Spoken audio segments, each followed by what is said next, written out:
সকালবেলা যে বৃষ্টি হচ্ছে তার ভিতরে যে অ্যালুমিনিয়াম পাসান করতেছে, বৃষ্টিতে ভিজে ভিজে। এইগুলো হচ্ছে কাজ। নতুন সাইডে, এই সাইডে নতুন আইসি আমরা, আবার ওই সাইড শেষ করে এই সাইডে আছি। বৃষ্টি পড়তেছে, এর ভিতরে কাজ করতেছে। হ্যাঁ, একটা সময় আমরা উপরে ছিলাম, বৃষ্টিতে ওই বৃষ্টি পাসান করছি, অ্যালুমিনিয়াম টেম হয়েছে, আমি নিচে বইছি, ওরা আবার অ্যালুমিনিয়াম জ্বালান দিতেছে, অ্যালুমিনিয়ামের কাজ করতেছে।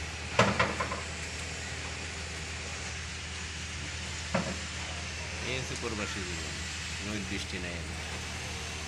আমাদের কাছে রোদ বৃষ্টি কিছু নেই। অসুখ হইলেও কাজ করা লাগবে, অসুখ না হলেও কাজে আসা লাগবে। একদিন কাজে না আসলে বাংলা টাকা প্রায় 3,000 টাকা কমে যায়। 3,000 টাকা শেষ হয়ে যায়, পাই না, কষ্ট লাগে। 100 টাকায় 300 টাকা চলে গেল, এটাই হচ্ছে প্রবাসী জীবন। ওই যে বেড়ে যাচ্ছে গভি, ওটা দিয়ে বেশি উঠে উপরে, আর হাতে টেনে টেনে ওই স্ল্যাবের উপর নিয়ে বসেছে। একটা বিসির ওজন আছে, একটা বিমের ওজন আছে প্রায় 5-7 মণ। হেঁটে যেতেছে, হাঁটতে গেলেও পড়ে যায় লাগে।